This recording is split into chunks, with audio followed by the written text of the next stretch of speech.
The morning sun painted the sky in shades of amber and gold as Officer Jake Martinez loaded his patrol vehicle with equipment for the day ahead. It was the third Saturday of May, and Riverside, Ohio was buzzing with anticipation for its annual spring festival, an event that drew families from 3 neighboring counties. Jake had volunteered for community outreach duty, which meant spending the day at the police department's booth with his K-9 partner, Rex. It was easy work, the kind that reminded him why he joined the force in the first place, connecting with people, especially kids who lit up at the sight of a police dog. Rex sat in the back compartment of the patrol SUV, his German Shepherd features alert and noble. At 5 years old, Rex was in his prime, 75 pounds of muscle, intelligence, and loyalty. His black and tan coat gleamed from Jake's careful grooming the night before. Rex had an impressive service record, 14 successful narcotics busts, 3 missing person recoveries, and countless school demonstrations. He was more than Jake's partner, he was family. The dog's deep brown eyes met Jake's in the rearview mirror, and his tail thumped against the vehicle's interior, a sign he was ready for whatever the day would bring. The drive to Riverside Community Park took 15 minutes through tree-lined streets, where American flags hung from porches and flower boxes overflowed with spring blooms. Jake could already hear the festival coming to life as he pulled into the designated parking area for emergency vehicles. A Ferris wheel towered over the park's eastern end, its red and yellow cars gleaming in the sunlight. Food vendor tents lined the main walkway, their aromatic promises of funnel cakes, barbecue, and fresh lemonade drifting on the breeze. A stage had been erected near the pavilion where local bands would perform throughout the day. Children's laughter echoed from every direction. Jake unloaded Rex and walked toward the police department's booth, positioned strategically near the main stage where foot traffic would be heaviest. His colleagues, Officers Brenda Walsh and Tommy Chen, were already setting up displays. Photos of the K-9 unit in action, informational pamphlets about police programs, and a table with coloring books for kids. A banner reading, "Meet Your Local Heroes," flapped gently in the spring breeze. "Martinez, right on time," Brenda called out, waving. "We've already got people asking about Rex. This is going to be a busy one." She wasn't wrong. By 10 a.m., when the festival officially opened, a crowd had already begun forming around their booth. Jake launched into his well-rehearsed presentation, explaining how K-9 units were trained, what Rex could detect, and how police dogs became essential partners in law enforcement. Rex performed beautifully, sitting, staying, and catching tennis balls on command. Children shrieked with delight. Parents snapped countless photos. Everything was going exactly as it had at dozens of similar events. But then around 10:45 a.m. something shifted. Jake was in the middle of explaining how Rex could detect 5 different types of narcotics when he noticed his partner's demeanor change. It was subtle at first, so subtle that Jake almost missed it himself. Rex's ears, which had been relaxed and forward-facing, suddenly pinned back against his skull. His tail, previously wagging in a friendly arc, dropped to a neutral position and stopped moving entirely. The dog's weight shifted almost imperceptibly forward onto his front paws. "And Rex has been certified by the North American Police Work Dog Association," Jake continued, assuming Rex had simply spotted a squirrel or another dog in the distance. It happened sometimes during demonstrations. Dogs were still dogs, after all, no matter how well trained. But Rex's behavior didn't normalize. Instead, it intensified. The German Shepherd's nostrils flared rapidly, his nose working overtime to process some scent or signal that Jake couldn't perceive. Rex's breathing changed, becoming shallower, faster, more urgent. His muscles tensed beneath his glossy coat. Most tellingly, his eyes locked onto something beyond the crowd, past the food vendors, toward the playground area approximately 200 feet away. Rex's gaze didn't waver, didn't blink. It was the kind of laser focus Jake had only seen during active searches, or when Rex detected contraband. "Hey buddy, what is it?" Jake asked casually, trying not to alarm the 50 or so people gathered around. He followed Rex's line of sight but saw nothing unusual, just festival goers enjoying the day, kids playing on swings and slides, families having picnics on blankets spread across the grass. The crowd, completely absorbed in Jake's presentation, noticed nothing amiss. Adults continued asking questions about Rex's training regimen. Teenagers took selfies with the police vehicle. Parents corralled toddlers who wanted to pet the puppy. Nobody registered the subtle signs that Rex was displaying: the trembling in his front legs, the way his jaw had tightened, the soft whine building in his throat that was barely audible over the ambient festival noise. Nobody noticed except one person. At the very edge of the gathered crowd stood 3-year-old Emma Chen, clutching her mother's hand and gripping a pink balloon string in her other tiny fist. Emma wasn't watching Officer Martinez like everyone else. She wasn't listening to his words about training protocols and certification processes. Her wide, dark eyes were fixed entirely on Rex, studying the dog with the intense, unwavering focus that only young children seem capable of maintaining. Emma's small face scrunched with concentration. She tilted her head, mimicking the angle of Rex's ears. She noticed things the adults couldn't see, or wouldn't see, too distracted by phones and conversations and the general noise of the festival. Emma saw how Rex's paw lifted slightly, then pressed back down. She watched his chest rising and falling in that rapid, shallow pattern. She observed the way his whole body seemed to be screaming a message that no one was receiving. And then Emma tugged on her mother's dress, her small voice barely a whisper but filled with absolute certainty. "Mommy, the doggy is scared. Something's wrong." Emma Chen had always been different from other 3-year-olds, though her parents didn't fully realize just how different. While most toddlers her age were content with cartoons and toys, Emma spent hours watching nature documentaries, particularly those featuring animals. She could identify 17 different breeds of dogs, knew the difference between a crow and a raven, and had once prevented her family's cat from eating a toxic houseplant by recognizing the warning signs of distress in the animal's behavior. Her pediatrician called it advanced observational intelligence. Her grandmother called it an old soul. Emma just knew she understood animals in a way that felt natural, like breathing.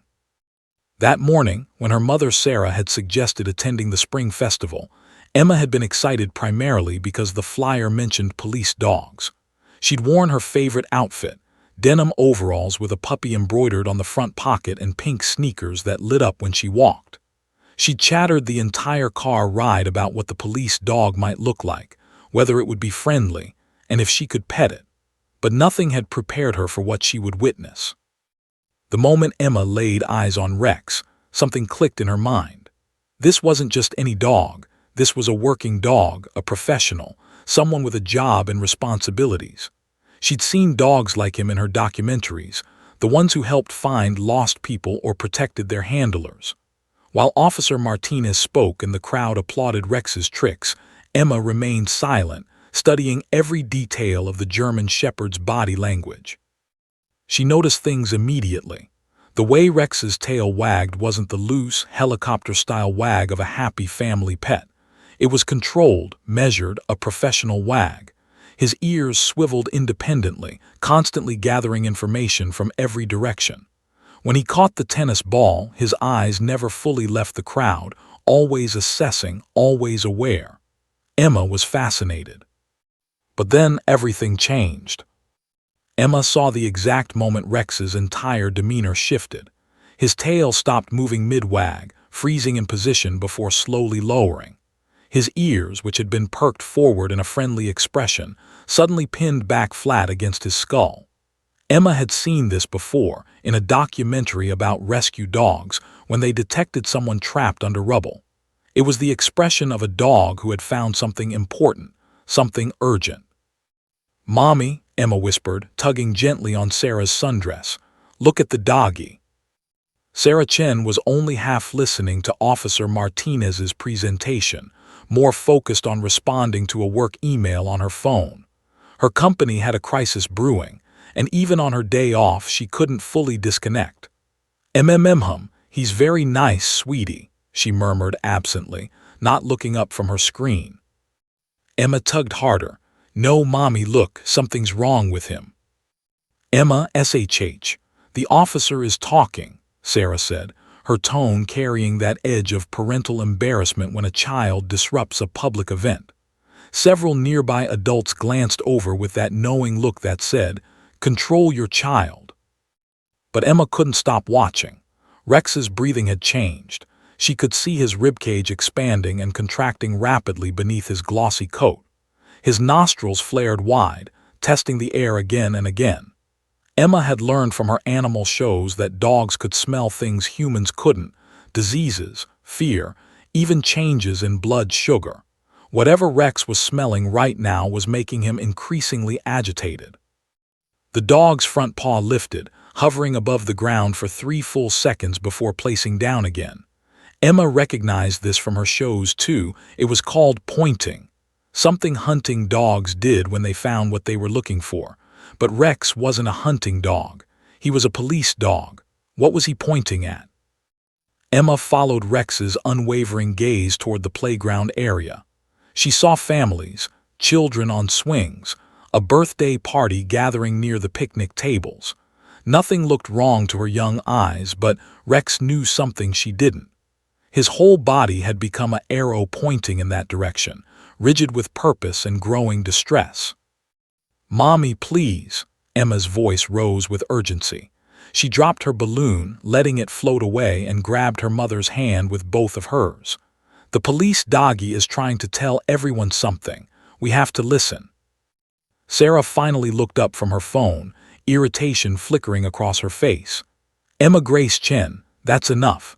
You're being disruptive." She glanced apologetically at the people around them, offering those silent, "sorry my kid is acting up" expressions that parents universally understood. Tears of frustration welled in Emma's eyes. Why wouldn't anyone listen? In all her animal documentaries, when dogs acted like this, it meant something serious was happening. The trainers always paid attention. The handlers always listened. But here, with dozens of adults surrounding them, nobody saw what she saw. Nobody noticed that Rex's professional composure was cracking. A soft whine escaped Rex's throat, so quiet that most people missed it entirely under the ambient noise of the festival. But Emma heard it. That sound pierced through the music, the laughter, the vendor calls.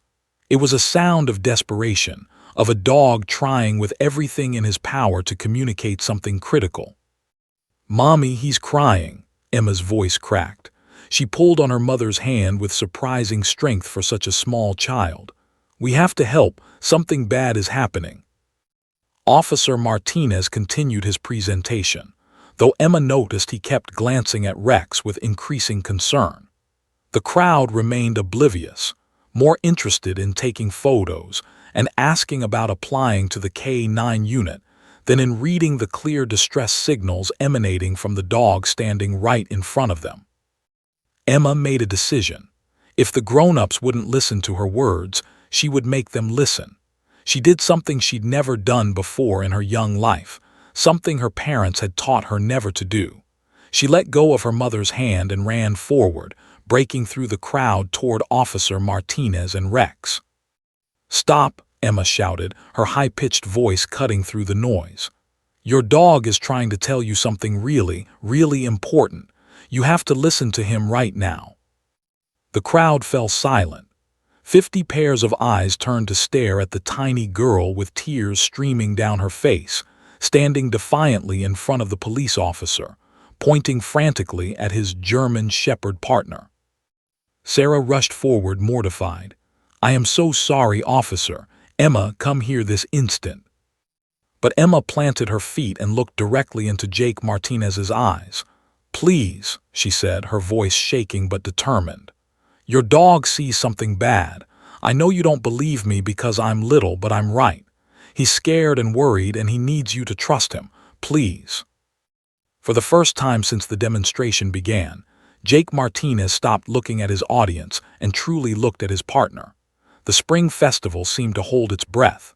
Over 200 people in the immediate vicinity had stopped what they were doing to watch the small drama unfolding at the police booth. The band on the main stage finished their song, and in that brief moment of silence between performances, Emma's desperate plea hung in the air like a prayer. Officer Jake Martinez stared down at the 3-year-old standing before him, her small fists clenched at her sides, her face flushed with emotion and determination. In his 8 years of law enforcement, he dealt with countless difficult situations, domestic disputes, armed robberies, high-speed chases. But somehow, this tiny child's unwavering conviction unsettled him more than any of those. Several people in the crowd chuckled nervously. A teenager in a band t-shirt whispered to his friend, "Dude, that kid's got guts." An elderly woman smiled indulgently and said to her companion, "Children have such active imaginations, don't they?" Sarah Chen's face had turned crimson with embarrassment. She reached for Emma's arm, her voice tight with forced composure. "Emma, honey, that's enough. We need to let Officer Martinez do his job. I'm so sorry," she directed at Jake, then at the surrounding crowd. "She's been watching a lot of animal shows lately, and I think she's gotten a bit." "Wait," Jake's hand went up, silencing Sarah mid-sentence. His eyes had finally, truly focused on Rex, and what he saw made his stomach drop. Rex was trembling, not shivering from cold but trembling with suppressed urgency. The German Shepherd's entire body was coiled tight as a spring, every muscle tense and ready. His eyes, those intelligent brown eyes that Jake knew as well as his own reflection, were wide and fixed, unblinking on something beyond the crowd. A thin line of drool had formed at the corner of Rex's mouth, something that only happened when the dog was in extreme stress. How had he missed this? Jake's mind raced. He'd been so focused on his presentation, so caught up in entertaining the crowd and answering questions, that he'd stopped reading his own partner. The realization hit him like a physical blow. Some handler he was. "Rex, heel," Jake commanded, his voice shifting from friendly presenter to tactical officer in an instant. Rex didn't move, didn't even acknowledge the command. His gaze remained locked on that distant point near the playground. In 5 years of partnership, Rex had never ignored a direct command. Never. The dog's training was so deeply ingrained that even in the most chaotic situations, he responded instantly to Jake's voice. Until now. "Rex," Jake's voice sharpened with authority and a hint of fear. "Heel." The German Shepherd's front paws lifted and set down repeatedly, a nervous dance of anticipation. His whine grew louder, more insistent. His tail, now tucked slightly between his legs, quivered with agitation. These weren't the signs of a dog distracted by a squirrel or another animal. Jake had seen Rex around countless dogs, cats, even deer. This was different. This was Rex in full detection mode, but amplified by something Jake had never witnessed before: desperation. Emma hadn't moved. She stood her ground, her small hand now pointing in the same direction Rex was staring. "There," she said quietly, her voice steady despite the tears on her cheeks. "He knows someone needs help there, behind the slide thing, where it's shady and nobody's looking." Jake's training warred with his common sense. On one hand, trusting the intuition of a 3-year-old seemed absurd. On the other hand, Rex's behavior was unprecedented and deeply alarming. The crowd's mood had shifted from amused to uncertain. People were starting to murmur, some pulling out their phones to record what was happening. Officer Brenda Walsh approached from the booth, her expression concerned. "Jake, what's going on? Should I call this in?" Before Jake could answer, Rex made the decision for all of them. The German Shepherd lunged forward with such force that the leash was nearly ripped from Jake's hand. Only years of training and physical conditioning allowed Jake to maintain his grip. Rex pulled against the leash with 75 pounds of determined muscle, his paws scrabbling against the grass, his barks now coming in rapid, frantic bursts. Woof, woof, woof. Each bark was sharp, urgent, nothing like the playful sounds he'd been making during the demonstration. These were alarm barks, warning barks, the kind of vocalizations Jake had only heard during active emergencies. The crowd gasped and stepped back. Several children started crying, frightened by the sudden transformation of the friendly police dog into something wild and intense. Parents scooped up their little ones, creating a widening circle around Jake and Rex. "Everyone please step back," Brenda called out, her hand instinctively moving to her radio. "Give them space." Jake's mind calculated rapidly. Something was wrong, seriously wrong. Rex's detection instincts were legendary. He'd found hidden drugs that human officers had missed, located lost children in dense woods, alerted to dangers that saved lives. If Rex was reacting this strongly, there was a reason, and this little girl had seen it when no one else had. "Brenda, notify dispatch. Tell them we have a possible medical emergency at the playground area, exact location unknown. Request EMS to stage nearby." Jake's voice was all business now, his festival-friendly demeanor replaced by tactical precision. "Jake, are you sure?" Brenda began. "Do it," Jake's command cut through the air. Emma's mother had gone pale. Oh my God, she was right. Emma was actually right.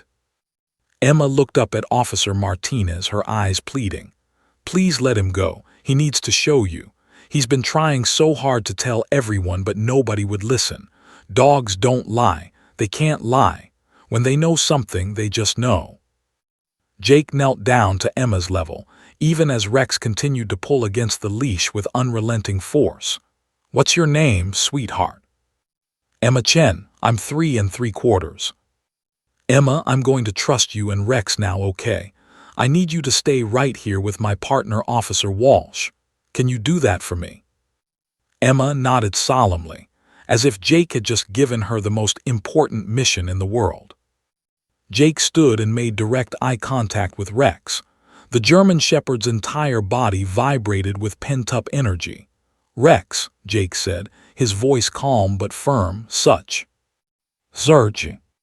The moment Jake released the leash, Rex exploded forward like a rocket. The crowd parted instinctively as 75 pounds of German Shepherd sprinted across the festival grounds at full speed. Jake ran after him, his heart pounding, his radio already in hand. Behind them, Emma broke free from her mother once more. "I have to come too," she shouted, her little legs pumping as fast as they could. "Rex needs me." Sarah chased after her daughter, and soon a stream of curious festival-goers followed at a distance, sensing that something significant was unfolding. The joyful sounds of the spring festival faded, replaced by the sound of running feet, Rex's urgent barking, and Jake's breathless commands into his radio. They were racing towards something serious enough to break a trained police dog's legendary composure. Something a 3-year-old girl had recognized when 50 adults had missed it completely. And with every second that passed, Jake prayed they weren't already too late. Rex moved like lightning across the grass, his powerful legs eating up the distance between the police booth and the playground with breathtaking speed. Jake sprinted behind him, his duty belt jangling with equipment, his breath coming in sharp bursts.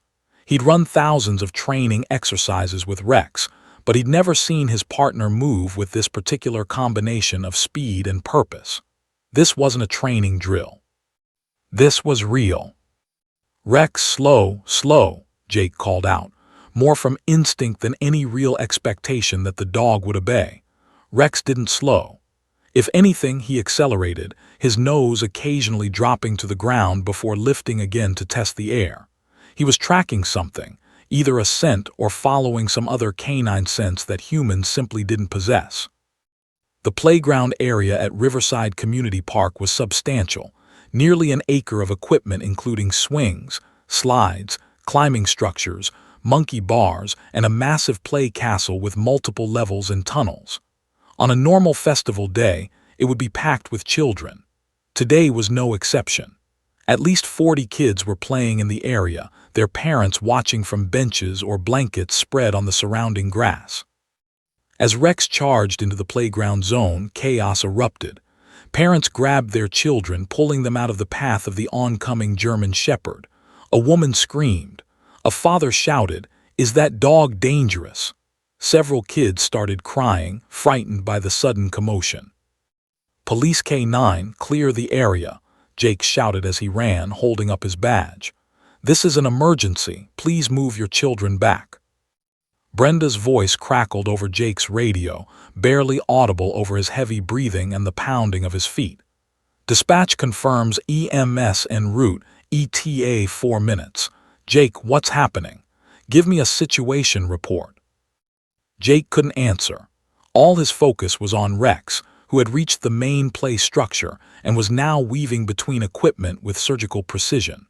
The German Shepherd's nose worked constantly, his head sweeping back and forth as he narrowed down the source of whatever had triggered his alarm. Parents scooped up their children and backed away, creating a widening circle of space around the dog and his handler. Emma had somehow kept pace, her little legs pumping furiously, her light-up sneakers flashing pink with every step. Sarah was right behind her, calling out, "Emma, stop! It's dangerous!" But Emma seemed possessed by the same urgency that drove Rex. She dodged between confused festival-goers with surprising agility for a 3-year-old. Rex reached the large tube slide, a massive red structure that spiraled down from a 15-foot platform. He circled it twice, his barking reaching a fever pitch.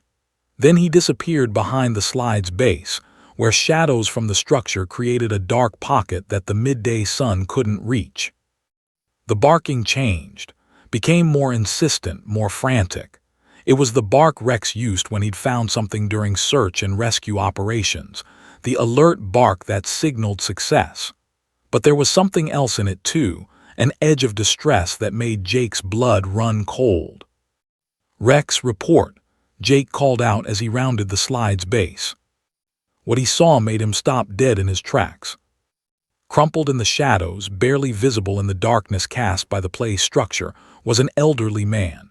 He lay on his side in an unnatural position, one arm twisted beneath him, the other stretched out toward the sunlight as if he'd been crawling before collapsing.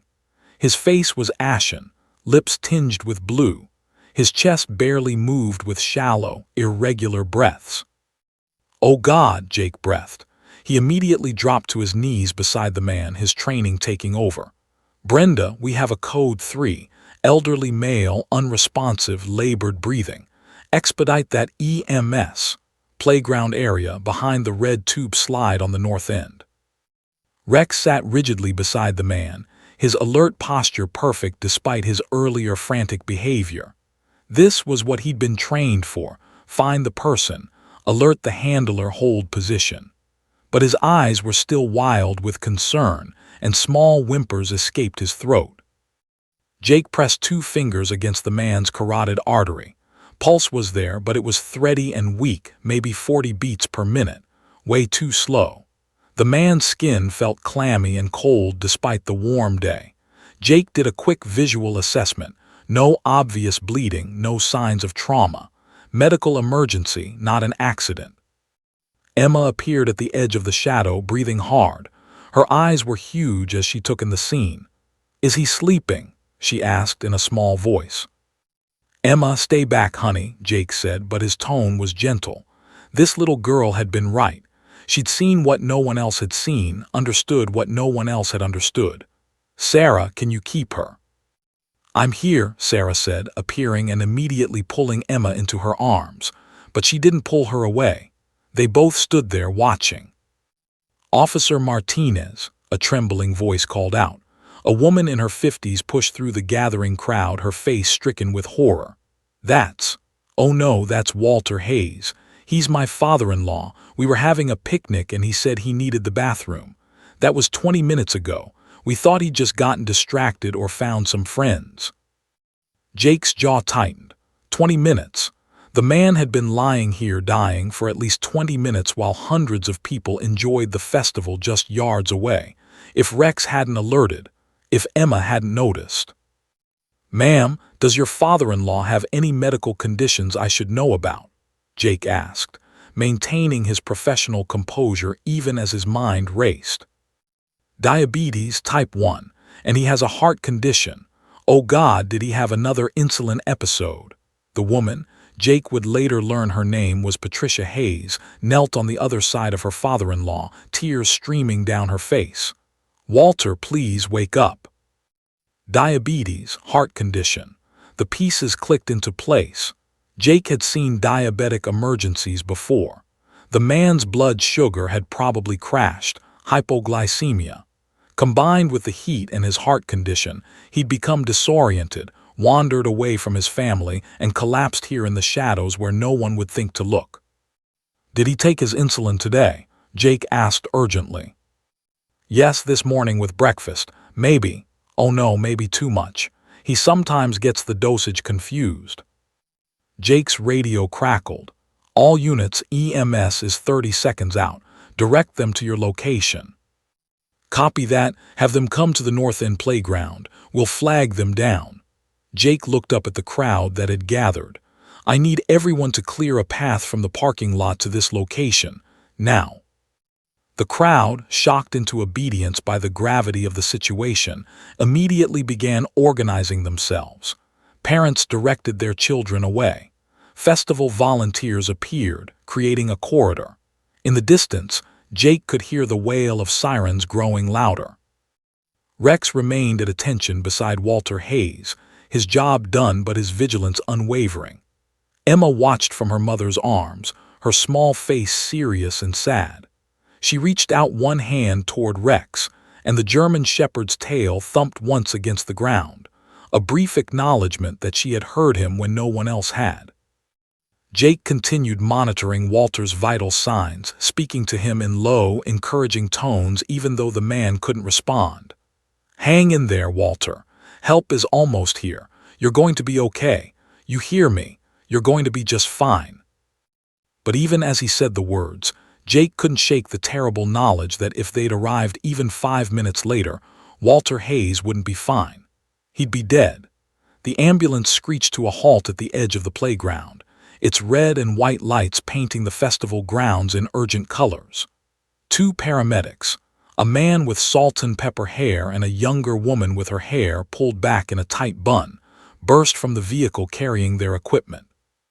They moved with practiced efficiency, their years of training evident in every economical movement. Single patient, elderly male, approximately 78 years old, Jake called out as they approached, never taking his attention from Walter Hayes. Unresponsive, shallow breathing, weak pulse at approximately 40 BPM. History of type 1 diabetes and cardiac issues. Family suspects insulin overdose combined with heat exhaustion. The male paramedic, his name tag read Morrison, dropped his kit and immediately took over assessment.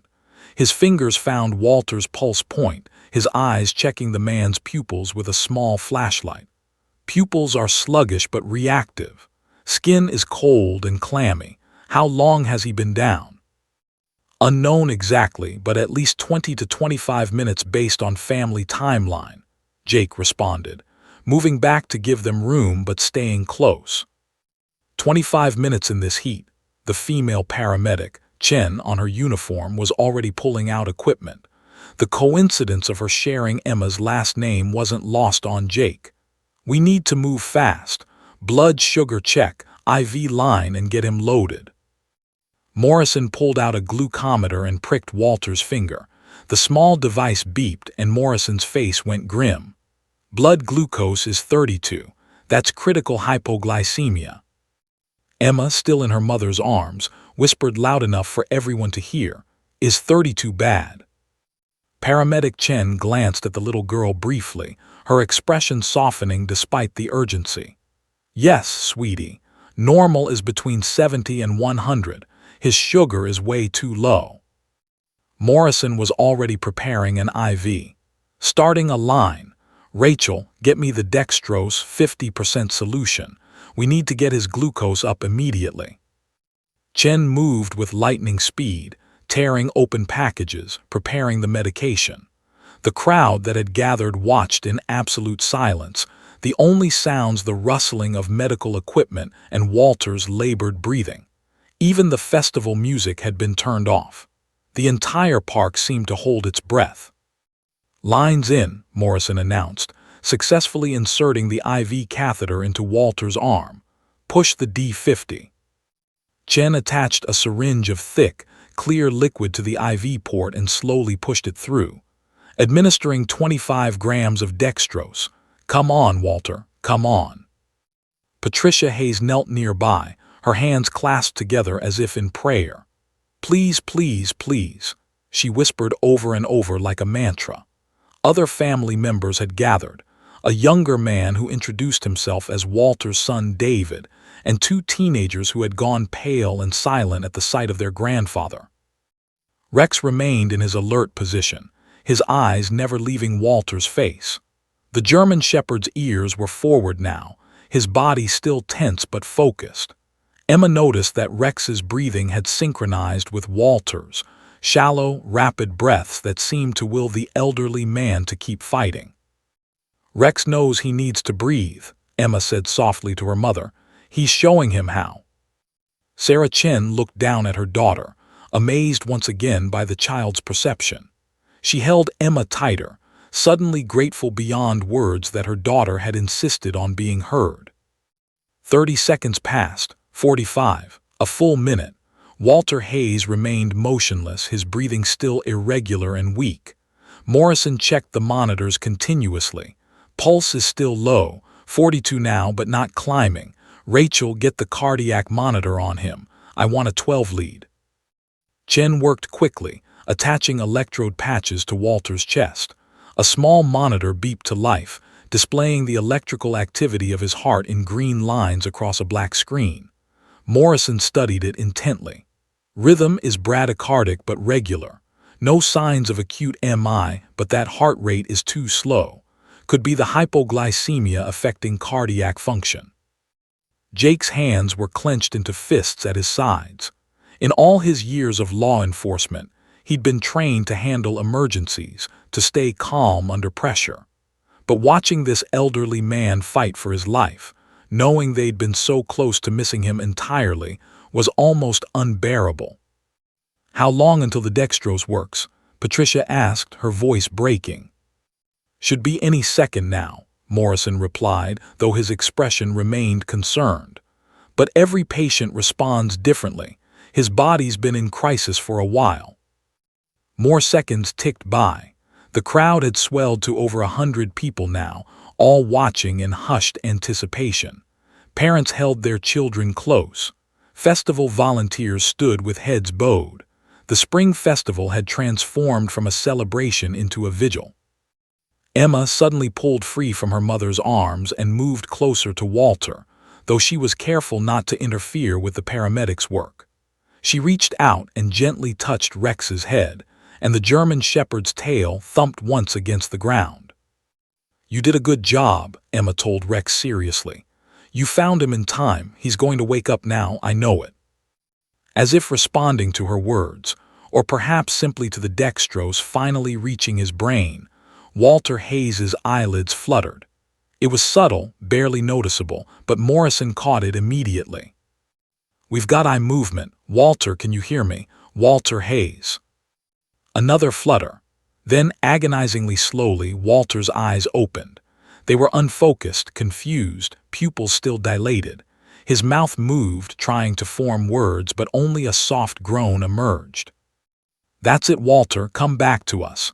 Morrison's voice filled with relief and encouragement. "You're okay, you're safe, we're taking care of you." Patricia sobbed openly, her hand reaching out to touch her father-in-law's leg. "Walter, oh thank God, thank God." Walter's eyes began to track, moving from face to face. His breathing, while still labored, started to even out. The heart monitor showed his pulse climbing, 45, 48, 52 beats per minute. Still low, but improving. "Blood pressure is coming up," Chen reported, checking the automatic cuff on Walter's other arm. 90/60, better than the 80/50 we had initially. Walter's lips moved again, and this time a word emerged, hoarse and barely audible. Water. That's a good sign, Morrison said, smiling despite the sweat on his brow. Coherent speech, recognizing thirst. Walter, you had a severe diabetic episode. Your blood sugar dropped dangerously low. We're taking you to the hospital now, okay? Walter managed the tiniest of nods. The paramedics worked swiftly to secure Walter to a backboard and then onto a wheeled stretcher. They moved as a synchronized unit, checking and rechecking equipment, adjusting IV drips, monitoring vital signs continuously. Chen looked at Jake and mouthed a silent thank you that carried the weight of everything that might have been lost. As they began rolling Walter toward the ambulance, Patricia turned to Jake, tears streaming down her face. You saved his life. That dog saved his life. Jake shook his head and looked at Emma, who stood with her mother, watching everything with those impossibly wise eyes. No, ma'am. That little girl saved his life. She's the one who knew something was wrong. She's the real hero here. Stretcher-carrying Walter Hayes rolled across the grass, its wheels bumping slightly over the uneven ground. Morrison and Chen flanked it on either side, their hands never leaving their patient, their eyes constantly monitoring the portable equipment displaying his vital signs. Walter's eyes were open now, though still clouded with confusion. His fingers twitched against the white sheets, grasping weakly at the air as if trying to understand where he was and what had happened. Stay with us, Walter, Morrison encouraged, adjusting the oxygen mask over the elderly man's nose and mouth. We're almost to the ambulance. You're doing great. The crowd parted like water, creating a clear path to the waiting emergency vehicle. People stood with hands over their hearts, some wiping away tears, others recording the moment on their phones, not for entertainment, but to document what felt like witnessing a genuine miracle. Children who had been playing minutes before now clung to their parents, suddenly aware of how fragile life could be. Patricia Hayes and her family followed close behind the stretcher, Patricia's hand never leaving her father-in-law's leg, that physical connection seemingly vital for both of them. David Hayes had his arm around his mother, his face a mixture of relief and residual terror. The teenage grandchildren walked in stunned silence, their usual adolescent confidence stripped away by the proximity of death. Dad, David said, his voice thick with emotion, we're right here. We're not leaving you. Walter's eyes found his son's face, and something like recognition flickered there. His hand lifted slightly off the stretcher, trembling with effort. David immediately grasped it, their fingers intertwining in a grip that spoke of years of love and connection. As they reached the ambulance, the logistics of loading and final preparations created a brief moment of organized chaos. Chen climbed into the back first, positioning equipment and checking supplies. Morrison coordinated with his partner while simultaneously updating the receiving hospital via radio about the incoming patient. Jake stood back, giving the medical professionals room to work, but his mind was racing. 25 minutes. Walter Hayes had been lying unconscious for at least 25 minutes in a location where hundreds of people passed by. The playground wasn't hidden or remote. It was in plain sight, surrounded by families. Yet everyone had been so absorbed in their own activities, their own conversations, their own worlds, that no one had noticed the elderly man dying in the shadows. No one except Rex and Emma. Jake looked down at his K-9 partner, who sat at perfect attention, his professional demeanor restored now that his alert had been acknowledged and acted upon. But Jake could see the residual tension in the German Shepherd's muscles, the way his ears remained pricked forward, tracking every sound from the ambulance. Rex wouldn't fully relax until the threat, Walter's medical crisis, was completely resolved. Good boy, Jake murmured, running his hand along Rex's head and neck. Such a good boy. You did your job perfectly. Rex's tail wagged once, twice, but his eyes remained fixed on the ambulance. Emma appeared at Jake's side, her small hand reaching up to touch Rex's fur. The German Shepherd's attention shifted to her, and something in his intense expression softened. His tail began wagging more freely, and he lowered his head to Emma's level, pressing his nose gently against her cheek. "He's thanking you," Emma said with absolute certainty, "for listening when nobody else would." Sarah Chen stood behind her daughter, her hand on Emma's shoulder. Her eyes were red-rimmed, and she kept swallowing hard as if fighting back tears. "I'm so sorry I didn't listen to you immediately," she said to Emma, her voice barely above a whisper. "You knew, you really knew." Emma turned to her mother with a maturity that seemed impossible for a 3-year-old. "It's okay, Mommy. Grown-ups have a lot on their minds. That's why kids need to speak up really loud sometimes. And that's why dogs need people who understand their language." The simple profundity of her statement struck everyone within earshot. Jake felt something tighten in his chest. This child, this remarkable, observant, brave little girl, had just taught him a lesson he should have already known. He'd become complacent, going through the motions of his demonstration, treating Rex as a prop rather than the highly trained detection specialist he was. He'd stopped truly listening to his partner. "Emma," Jake said, kneeling down to her level, "you saved a man's life today. Do you understand that? If you hadn't noticed Rex's behavior, if you hadn't insisted that something was wrong, Mr. Hayes would have died. You're a hero." Emma's lower lip trembled slightly. "I didn't do anything special. I just paid attention. My teacher says paying attention is important." "Your teacher is very right," Jake replied, "and you're better at it than most adults I know." At the ambulance, Morrison appeared at the back doors. "We're loading now. Patricia, you can ride with us to Riverside Memorial. David, you'll need to follow in your car." The family quickly organized themselves. Patricia climbed into the ambulance, taking a small fold-down seat near Walter's head. Through the open doors, everyone could see her lean down and kiss his forehead, whispering something meant only for him. Walter's hand lifted again, this time with more strength, and touched Patricia's face. His mask muffled his words, but his intent was clear. He was telling her he loved her, that he was still here, that he was fighting. Morrison secured the back doors with a metallic clang that seemed to echo across the now-silent festival grounds. Chen was already in the driver's seat, engine running. The lights activated again, red and white strobes cutting through the afternoon sunlight, and the siren began its urgent wail. The ambulance pulled away, navigating carefully through the crowd and then accelerating toward the park exit. Everyone watched until it disappeared from view, the sound of the siren gradually fading into the distance. A long moment of silence followed. Then spontaneously someone began to clap. Another person joined in, then another, until the entire crowd erupted into thunderous applause. They were clapping for the paramedics, for Officer Martinez, for Rex. But mostly, they were clapping for Emma. The little girl looked around in confusion at first, not understanding why hundreds of people were applauding. Sarah lifted Emma into her arms, holding her tight, tears now flowing freely down her face. "They're clapping for you, sweetheart," Sarah said. "For being brave, for being smart, for saving Mr. Walter." Emma's face scrunched up, and she buried it in her mother's shoulder, suddenly overwhelmed by all the attention. But she reached one hand out toward Rex, and the German shepherd stood on his hind legs, placing his front paws gently on Sarah's legs so he could reach Emma. The little girl and the police dog touched noses, a moment of pure connection between two souls who had understood each other when it mattered most.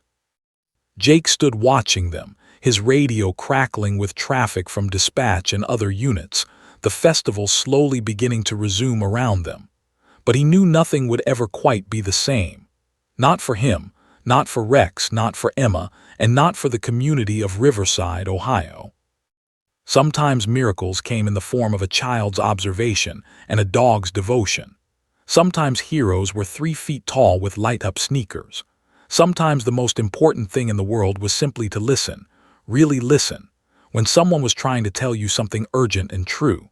The spring festival resumed slowly, tentatively, like a song starting again after an unexpected pause. The band on the main stage began playing a soft acoustic melody. Vendors called out their offerings in subdued voices. Children returned to playground equipment, though with parents watching more intently than before. But everything felt different now. The air seemed charged with an awareness that hadn't existed an hour earlier. Jake Martinez stood near the police booth, his presentation materials forgotten, his mind replaying the last 30 minutes in vivid detail. Rex sat beside him, finally relaxed, his tongue lolling out as he panted in the warm afternoon air. The German shepherd's tail wagged lazily whenever someone approached to pet him, and he accepted the attention with his usual professional grace. But Jake noticed something new in his partner's eyes when they met his, an unspoken communication that felt deeper than before. "I'm sorry, buddy," Jake said quietly, running his hand through Rex's thick fur. "I should have trusted you immediately. I should have been paying attention." Rex leaned into Jake's leg, his way of offering forgiveness that dogs give so freely and humans struggle to accept. Officer Brenda Walsh approached with 2 bottles of water, handing one to Jake. "That was intense," she said, twisting open her own bottle and taking a long drink. "In 15 years on the force, I've never seen anything quite like that. The dog knew, and that little girl knew the dog knew." "Emma," Jake said, watching the child across the park. She was sitting on a blanket with her mother, eating a popsicle, surrounded by several other families who had gathered to hear the story firsthand. "Her name is Emma Chen, 3 years old, and she just showed me and everyone here what real observation looks like." Brenda followed his gaze, the way she stood her ground, demanding we listen. "My own teenagers don't have that kind of conviction. Where does a 3-year-old get that courage?" "From watching animal documentaries, apparently," Jake said with a slight smile. "Her mother mentioned she's obsessed with shows about dogs and wildlife. She's learned to read animal behavior better than most trained handlers." "Better than you did today," Brenda said, not unkindly but honest. "You were so focused on the presentation that you stopped reading Rex." Jake nodded, accepting the truth of her words. "I know. I got complacent, treated this like a performance instead of remembering that Rex is always working, always vigilant. Even during demonstrations, he's still a detection dog. I won't make that mistake again." His radio crackled to life. "Unit 12, this is Riverside Memorial Hospital Communications Center. Please respond." Jake keyed his radio. "Unit 12 responding, go ahead." A professional female voice came through clearly. "Message from paramedic Morrison. Patient Walter Hayes has been stabilized. Blood glucose levels are normalizing, cardiac function improving. He's conscious and speaking. Doctors expect full recovery. Morrison specifically asked that Officer Martinez and the K9 unit be informed of positive outcome. Also requests contact information for the child who initiated the alert if family is willing to share." Relief flooded through Jake's body like warm water. "Copy that. Please inform Morrison we received his message and are grateful for the update. We'll coordinate family contact information. Unit 12 clear." He immediately walked toward Emma and her family, Rex trotting beside him. As they approached, several people stood respectfully, creating space. Emma looked up from her popsicle, her lips stained bright red, her expression curious. "Emma," Jake said, kneeling down once more, "I just got word from the hospital. Mr. Walter is going to be okay. He's awake and talking, and the doctors say he's going to make a complete recovery." Emma's face lit up like sunrise. "Really? Rex's friend is okay?" "Rex's friend is okay," Jake confirmed. "And it's all because of you, because you paid attention, because you were brave enough to speak up even when adults weren't listening. You saved his life, Emma. You're a genuine hero." Sarah Chen's hand went to her mouth, fresh tears spilling down her cheeks. "Oh, thank God, thank God." She pulled Emma close, kissing the top of her daughter's head repeatedly. "I'm so proud of you, baby, so incredibly proud." Emma wiggled in her mother's arms, reaching toward Rex. Jake gave a subtle hand signal, and Rex moved closer, allowing Emma to wrap her small arms around his neck. The German Shepherd stood perfectly still, his tail wagging slowly, accepting her embrace with gentle dignity. "Rex is the real hero," Emma said, her voice muffled against the dog's fur. "He found Mr. Walter. I just told people to listen to him." "But nobody was listening until you made us listen," Jake said. "That takes courage and conviction. Do you know what conviction means?" Emma shook her head. "It means believing in something so strongly that you don't give up, even when things are hard or people don't agree with you. You had conviction today, Emma.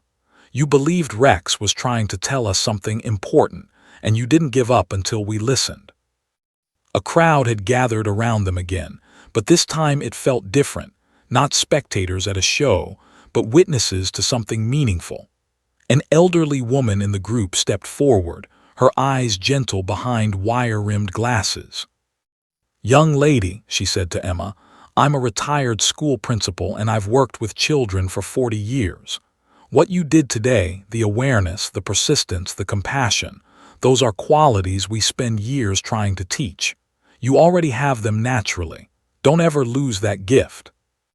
Emma looked at the woman with those unnervingly perceptive eyes. "My Grammy says everyone has gifts, but sometimes people forget to use them. I don't want to forget." "Then don't," the woman replied.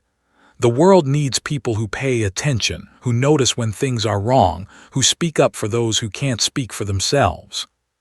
Sarah looked at her daughter with an expression of wonder mixed with something like reverence.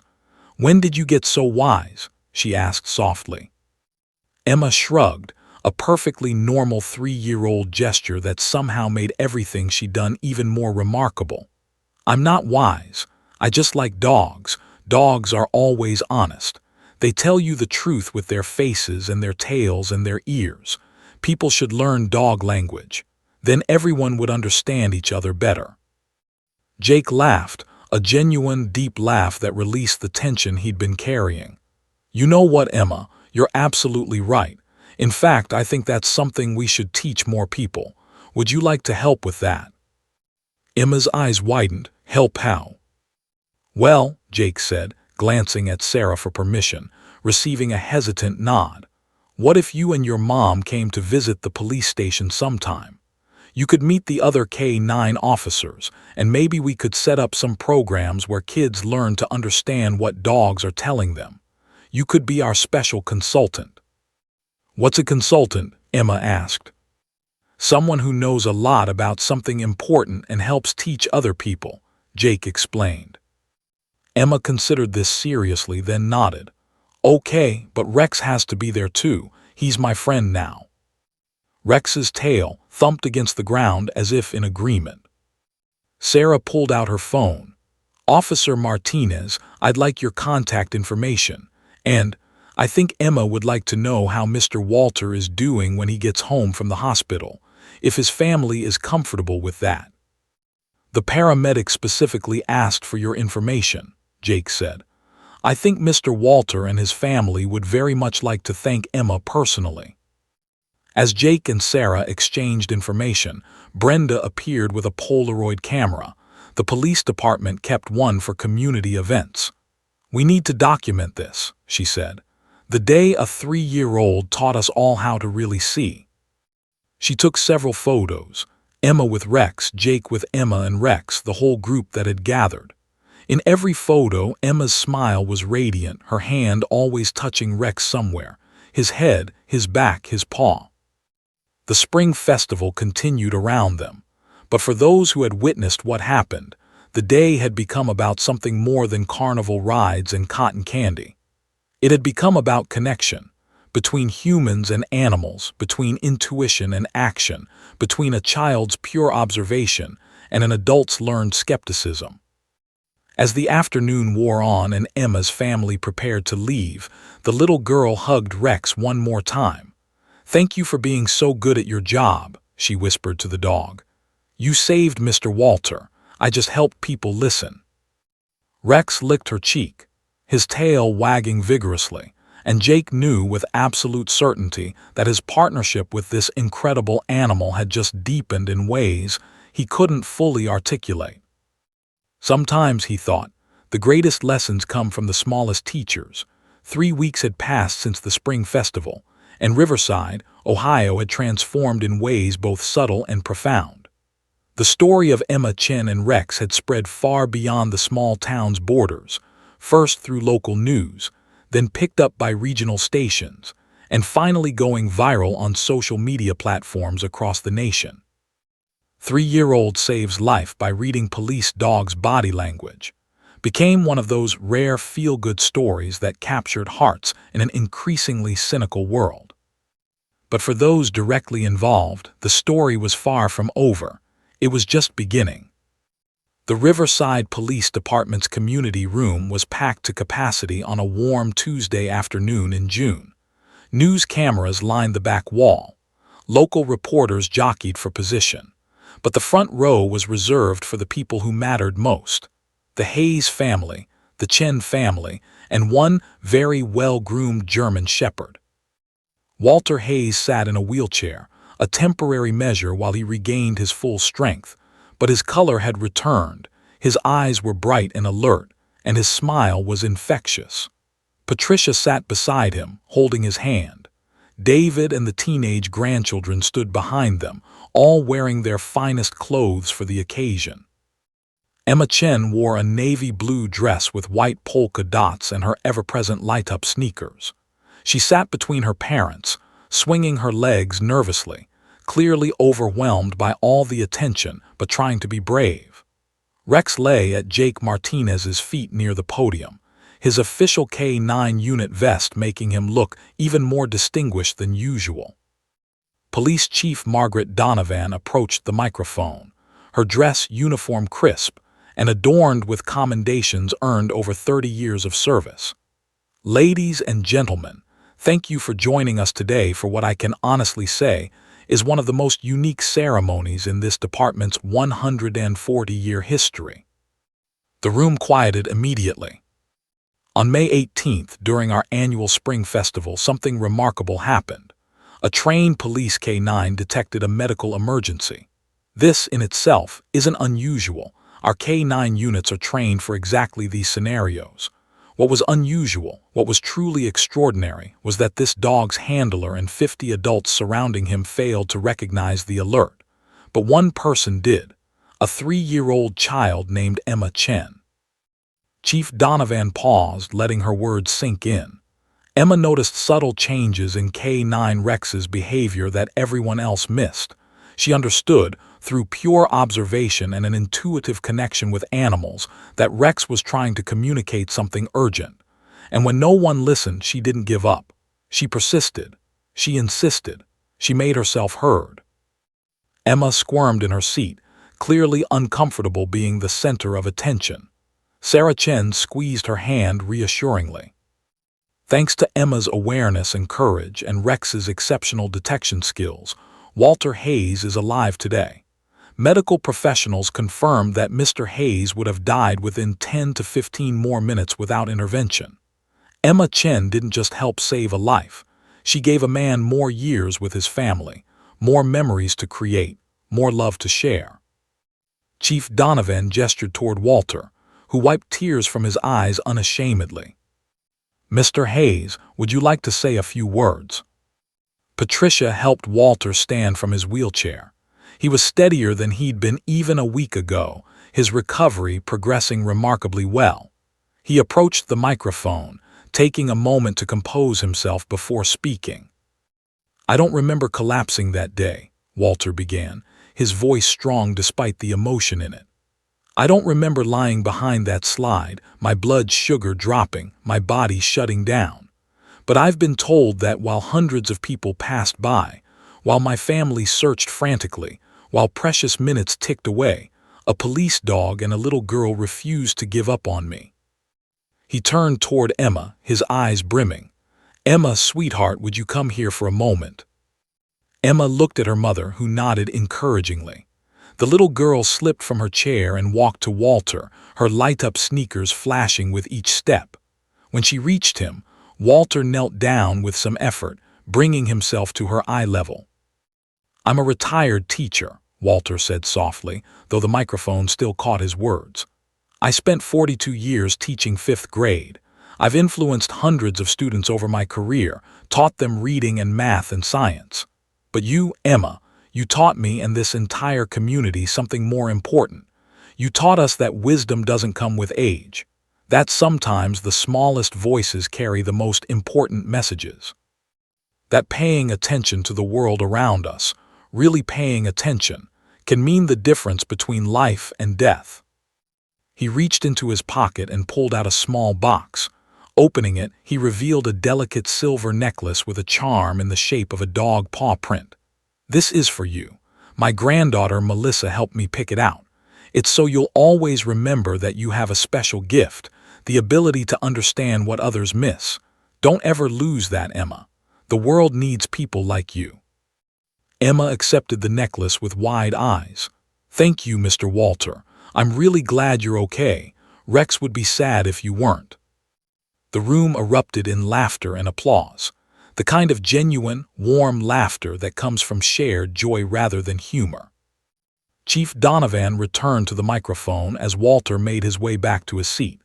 Today, we're presenting 2 awards. First, K9 Rex is receiving the Police Service Commendation for outstanding detection and life-saving action. Jake brought Rex to the podium. The German Shepherd sat at perfect attention while Chief Donovan attached a special medal to his vest.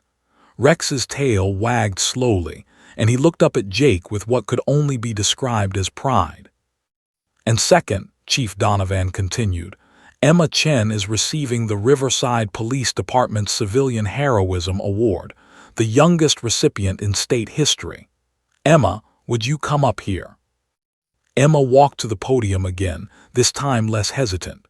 Chief Donovan presented her with a framed certificate and a special junior badge. Emma, you're now an honorary member of the Riverside Police Department, and Officer Martinez has a special announcement about what that means. Jake stepped forward, kneeling beside Emma. Emma, you told me that day that more people should learn dog language. You were right. So the Riverside Police Department is launching a new program called Listen and Learn. We're going to teach kids and adults how to read animal behavior, how to recognize when dogs are trying to communicate important information, and how to trust their observations even when others doubt them.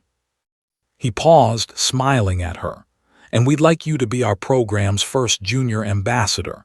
You and Rex would visit schools together, teaching other kids what you know. Would you like to do that? Emma's face transformed with pure joy. Really? Rex and me together? Rex and you together, Jake confirmed. Partners, just like Rex and I are partners. Emma threw her arms around Rex's neck, and the German Shepherd's tail wagged so hard his entire back end moved. The room exploded with applause, cameras flashing, people rising to their feet. Sarah Chen was openly crying now, overwhelmed by pride and gratitude. Her husband James wrapped his arm around her shoulders, his own eyes glistening. Their daughter, their remarkable, observant, courageous daughter, had not only saved a life but sparked a movement that would teach an entire generation to pay attention, to listen, to trust their instincts. As the ceremony concluded and people began mingling, Emma sat on the floor with Rex, showing him her new necklace.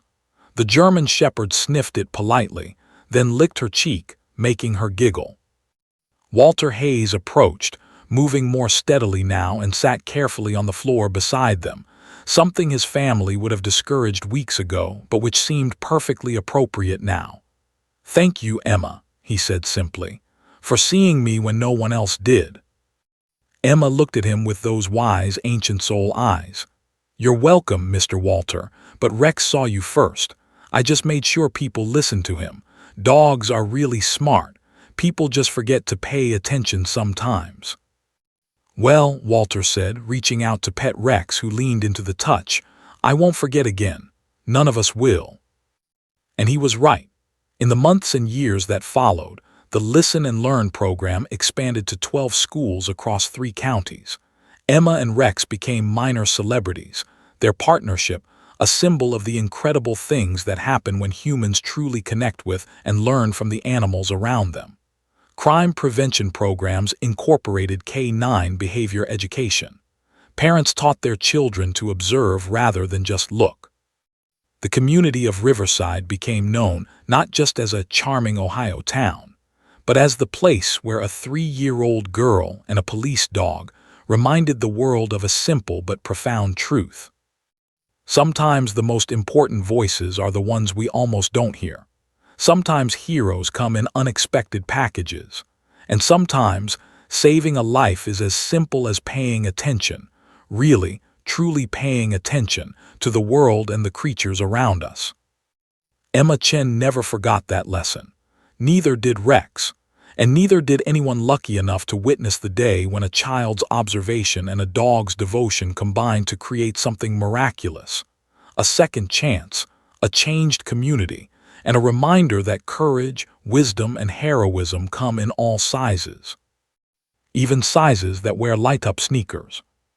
The end.